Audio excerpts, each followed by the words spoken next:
We probably didn't anticipate the massive growth with solar. Other countries, particularly China, got out of the gate much faster. And I just want to be clear, we want American manufacturing, but they have to be able to compete.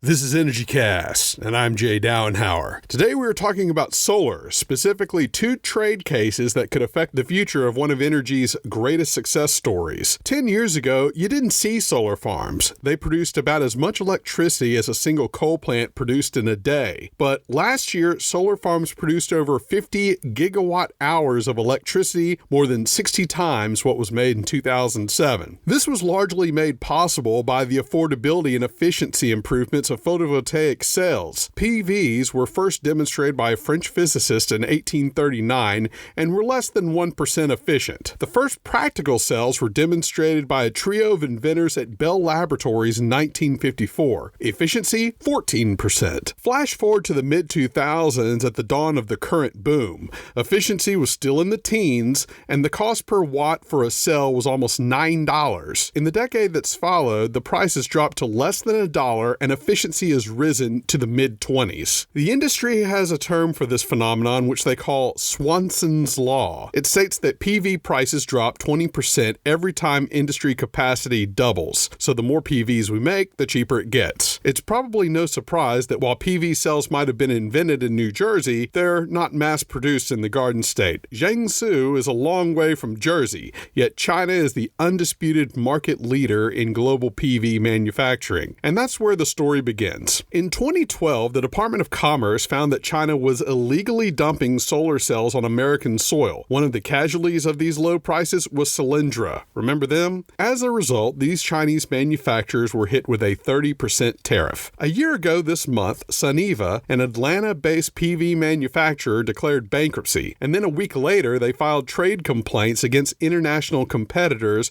with the International Trade Commission. SEIA is Chinese-owned, but whatever. A month later, SolarWorld, an Oregon-based manufacturer, joined the case. Last September, the U.S. ITC found in favor of SEIA and SolarWorld, and in January, the Trump administration slapped a 30% tariff on panels, dropping each subsequent year for 5 years. This case was first brought to my attention last fall when a local solar farm developer told me they had real concerns about the future of new solar farm builds and their affordability. To say the rest of the industry was not on board with this decision was an understatement, and our guest today speaks for those other companies. At the time of this episode, we have new steel and aluminum tariffs, a possible multi-industry round of tariffs on China. It's a busy time. For the solar industry, it's strangely ironic that an energy source that is a purely domestic source of power has owed a huge part of its success to foreign components. Can it thrive in an increasingly less global world?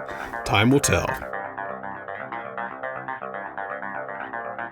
Our guest today is Dan Whitten, Vice President of Communications for SEIA, the Solar Energy Industries Association, based in Washington, D.C. SEIA is quite simply the voice of the American solar industry, and the industry, for the most part, openly opposes these tariffs. But as a group with 1,000 companies in all 50 states, it's challenging to make everyone happy, which we'll discuss. I was also interested in exploring the political dynamics of tariffs and free trade. Until the current administration, I thought a tenet of being Republican was free and open trade, global capitalism, if you will. And I think you'll get a kick out of the answer I got when we explore what the political landscape in D.C. looked like when America chose a true political outsider. I hope you enjoy my conversation with Dan Whitten.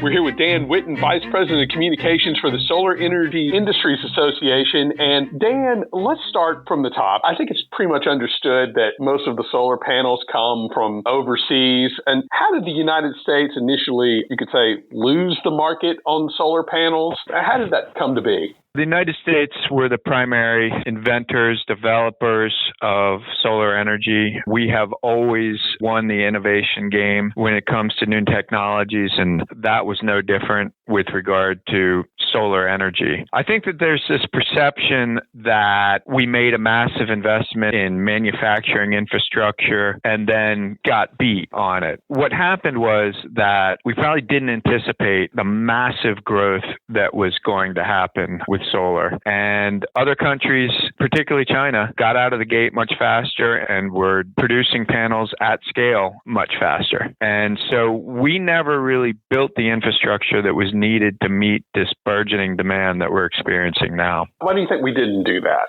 I think companies make decisions about what they want to invest in, and there weren't enough companies that made the decision to invest in solar manufacturing at the scale that was needed, particularly for utility scale panels and cells.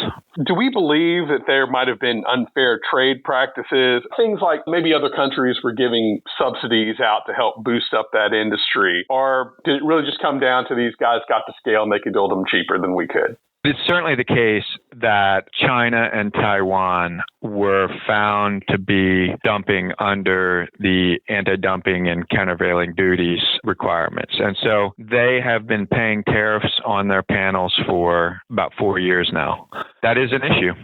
Yeah. Dan, help me understand this a little bit better. You said that there were found to be dumping against China and Taiwan, and so they have been paying tariffs. And then SEIA and Solar World have their issue. To me, that sounds like, okay, that's already been sorted out with what you'd call the main offenders in this case. So what beef do Solar World and SEIA still have if it's already been found that there's been dumping and those guys have been charged? What's still left to sort out? It's been an amazing case, an amazing process. And essentially what you had was two companies that were on the brink of extinction. In SEIA's case, they pretty much are extinct. And as a last-ditch effort, SEIA initially filed a claim under Section 201 of the Trade Act that basically bails out American companies if they're unable to compete. And Solar World joined them subsequently. And essentially, the difference between the anti-dumping and countervailing duty suit and the Section 201 case is that in Section 201, it imposes tariffs on all panels from anywhere in the world. So we can't compete in the international market, or we haven't been able to compete in the international market. Now, they can lay out some exceptions for certain countries, for example, developing countries. But in general, every country is hit with these tariffs. And there isn't an issue of doing anything illegal. There's not an allegation that anybody did anything wrong under 201. It just is protection for U.S. companies. These two companies, Solar World and SEIA, did they ever approach you before initiating this suit? I'm not sure that they came to us before initiating the suit. There wasn't a whole lot of consultation in advance of their filing the suit. And what's it been like since they filed the suit? Did you guys ever approach them like, hey, we have some interest here? What's your communication with those guys been like? Yeah, I can't really get into all the nuts and bolts of the communications among the different parties, but we see them at conferences. I wouldn't say that there was dead silence among the parties involved. We know who they are and they know who we are, and we've talked. Do you guys have other domestic panel manufacturers in your membership during this whole episode? We do. We do have some domestic producers as members, and there aren't domestic producers that do business on a scale that some of the foreign producers do, but several of them are members. And you took a position, of course, against this suit. It's been in the news. You guys have a lot of different kinds of members, right? Did any of your members take the opposing side of it? And how did you negotiate trying to hopefully make everybody happy? Well, Jay, that's a great question. And in any trade association, it's going to be hard to get universal support for a position. And so this was actually a unique instance where the vast majority of companies in our membership supported our position that these tariffs are bad. There were a couple companies, First Solar among them, went public with their feelings that the tariffs were a good idea and they were opposed to our position on this. But aside from that one notable exception, there's been widespread and almost universal support for our position that the tariffs are the wrong way to go. Despite their disagreements with your association's position on that, were you able to make up, or did they go separate ways? It's a good question. It's a hard one to answer. As members, we want to support them in any way that we can. We certainly want to have that good relationship with First Solar, and I think it is a work in progress. Now that the decision has been made, Dan, what is SEIA's position on tariffs? I mean, what is your position on how to move forward?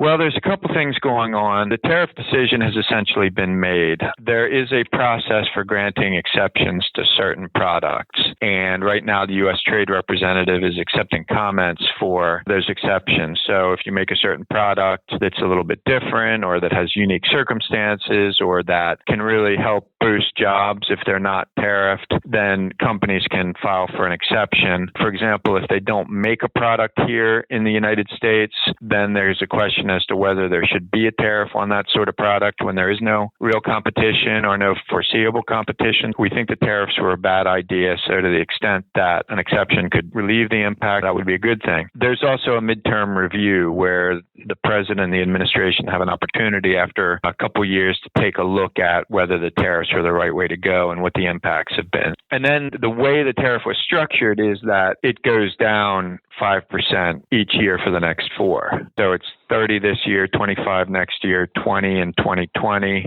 and 15 in 2021 when the tariff ends altogether. So the idea is that if you're an American manufacturer, you have about a 5-year period to really get in order, right? Well, the sad truth is if you're an aspiring manufacturer in the U.S., you need to be moving now to benefit from this tariff because there's a lead time associated with building out capacity. SEIA and SolarWorld, that group, they had some arguments. Do you think, as these two companies have argued, that the domestic solar manufacturing sector is poised for a resurgence?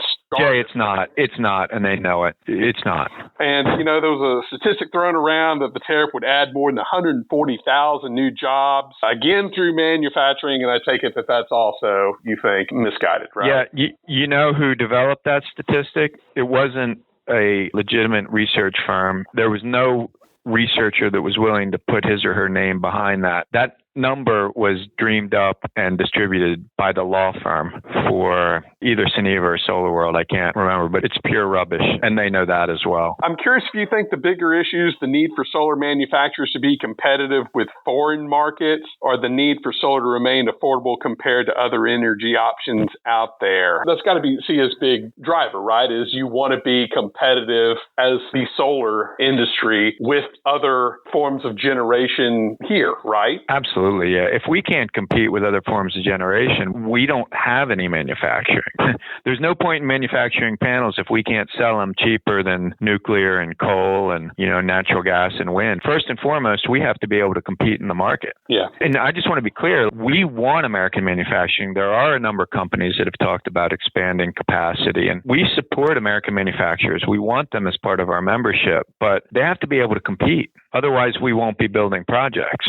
That's a good point. And one of the things I was going to ask you is, look, one of the main benefits of solar is that it's domestic production of energy, right? So when you want everything to be hopefully produced here, I can see where that's kind of a conflict in a way. It is. Again, first and foremost, we want to produce electricity made from the sun and generated here in the United States. Dan, it appears that this won't be the only tariff issue out there. I mean, this interview is really happening at an interesting time, especially what's going on between us and China. It seems like something's breaking every hour. I'm sure your heads have to be spinning over there in Washington. How are some of these other tariffs possibly affecting you guys and your companies? The steel and aluminum tariffs are not positive from our perspective. We use a lot of steel and aluminum in our racking systems. So the systems that you place the panel inside these racking either aluminum or steel frames, and that's a good portion of the cost of our project. So there again, if you're going to impose tariffs on that, that's going to hurt the solar industry. And then the Section 301 tariffs, which is the ones that are of these 1,000 products or whatever the number is that just came out this week. We really haven't had a chance to evaluate the full impact of that. But you're right that the climate surrounding trade is tenuous right now. And I don't think that China has fully made known their plans to retaliate. And so it started with solar. Solar trade case was an indicator of things to come, but where it goes from now is uncertain and probably a little bit scary. No doubt. Let's talk a little bit about you guys as an association. What else besides constantly monitoring the news every second of the day about these tariffs is on your agenda? Well, setting the trade case aside, solar energy is an incredibly evolving industry. And I don't think that people really understand what it means for solar to be cost competitive with natural gas and wind and much more favorable in terms of price than nuclear and coal. What it means is that solar is going to walk into the sort of prime spot for new electricity generation. In fact, in 2016, we were the largest source of new electricity capacity in the U.S. And last year, we were second to natural gas. So when we think about our electricity of the future, solar is going to play, if not the biggest role, a very, very large role. So what that means as a trade association is that where we have been a fraction of the budget of other energy sources in terms of Washington representation, we're going to need to grow and be among the big boys in terms of lobbying, advocacy, communications. And so we're spending a lot of time right now spelling out what that would look like and articulating what that's going to take with our membership and with the solar community more broadly. Dan, I've talked a lot lately this year about technologies that are able to store or maybe defer energy, everything from the battery backup stuff to even air conditioners that create ice at night and then run in the daytime. Stuff that can defer the peak hours and help give renewables that are a little bit more intermittent a chance to thrive in a way so that they're able to smooth out that curve of demand. Is there any technology that you guys are really keen on that you think would be good complements for solar? That kind of goes back to the beginning of our conversation where we talked about America really being a leader in innovation. And storage is one example and a big example where this innovation is going to allow solar to really take a starring role in terms of our future electricity. And because it evens out some of that intermittency. As far as other technologies, there's a lot of different things being looked at. The key in terms of storage, one key is making sure that we can produce storage at a vast scale at competitive costs. We're well on the way. In some places, we've actually achieved that. So more than probably some new technology that hasn't kind of emerged yet, it's really maximizing the efficiency of producing technologies that we already know about. And 10, 20 years from now, who knows? There's a lot of different things being looked at that could, again, change the game for solar energy. But we're pretty focused on what we can do over the next 5 years. And that involves improving efficiencies more than inventing new products. Sure. I'm going to get slightly political here. Anything else you wish the administration was doing for the solar industry? You know, I think that one of the amazing things about this solar story is that we, like a lot of mature and competitive fuels, we probably do a little bit better if the federal government just leaves us alone. So I'm from the government. I'm here to help, right?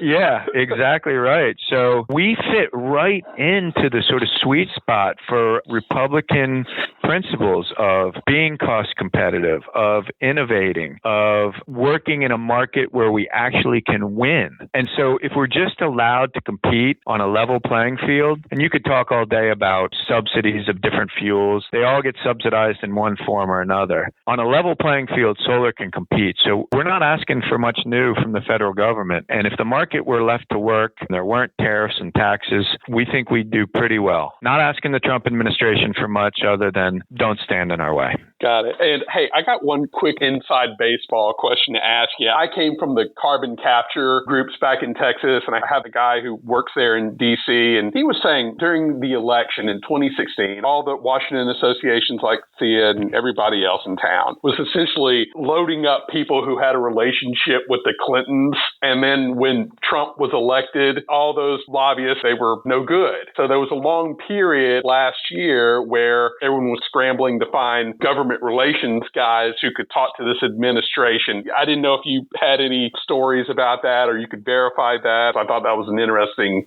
dynamic. I've had a long career working with a lot of different trade associations, and there is no question that you have to have lobbyists who are well placed with people on the inside of any administration. And so in a Republican administration, Republican lobbyists are going to do great. Democratic lobbyists also can do well in terms of playing defense, but you need those relationships. And the trade case was a perfect example where you really need those relationships. So well before the election, we had Trent Lott's firm working for us, and he continued to work for us into the trade case. So we were pretty well positioned. I think that one good thing about not having a huge budget as a trade association is that we couldn't afford to spend a lot of money on the wrong kind of lobbyists. I can relate. I think we avoided that mess, but there is no question that there was a hell of a lot of scrambling in Washington the day after the election trying to get Friends of Trump signed on. That was definitely a thing that happened. I'm sure there's going to be a book at some point. Because look, essentially the Bushes had been the stars for a long time, and you're talking about a guy who's not part of the system. Right. I can only imagine, right? Well, that's true. And, we did feel good that we had Republican representation, but having Republican representation and having someone with a close connection to Trump can be two different things. And so it's a very untraditional set of circumstances that we find ourselves in regard to that. Well, thank you for giving everybody a window into what that looks like. Hey, Dan, I'm going to finish up. It's a lightning round of your thoughts on different energy technologies. And if you want to say, hey, these are just Dan's thoughts on these technologies, that's fine. Well, Jay, I love the idea. Given the fact that I'm going to have to come up with one word for everything, I do want to say that it's just me, Dan Whitten, blurting things out, and I don't want necessarily to be held accountable to SEIA or its membership. So I'll do my best, and if I fall off message, it's just because I got caught by surprise. Fair enough. I think everyone can respect that. We're only human here. Okay, these are all Dan's thoughts. All right, starting with natural gas. Complicated. Crude oil. Necessary, but not clean. Nuclear. Expensive. Coal. Dirty. Wind. Good partners. Solar. Awesome. Fun to be in this industry. Absolutely. Biofuels. Uncertain. Hydroelectric. Well-established, limited upside. Geothermal. Potential. And I'll add a better trade association than they are. Glad to hear it. Electric vehicles. Promising. Energy efficiency. Necessary. And in a good way. We want it. And then finally, nuclear fusion. Above my intellectual capacity. And probably way out there. All right, Dan Whitten, Solar Energy Industries Association, thank you so much for your time. Jay, thanks for having me. I really enjoyed it and look forward to talking to you again. That was Dan Whitten, VP of Communications for SEIA, the Solar Energy Industries Association. For the record, I've tried to reach out to Suniva repeatedly. I even had a friend in Atlanta drive by their offices. LinkedIn shows they have over 100 employees. No offense, but when your business development line goes straight to voicemail, your company has bigger problems than Chinese competitors. SolarWorld at least had a human on the other end of the line, but they're currently undergoing buyout negotiations, as their spokesman put it. I want to thank Dan for being so generous with his time, as well as Alex Hobson in the communications department. This is an incredible association. All guests are sent the raw and completed recordings the week of release. So far, no complaints. You can find pictures and more at Host Energy on Instagram and online at energy-cast.com. Music was produced by Sean Stroop at Stroop Loops. That wraps up episode 34. Be sure to join us next week when we explore why everything's bigger in Texas, both above and below ground. Until then, I'm Jay Dowenhauer. We'll see you next time.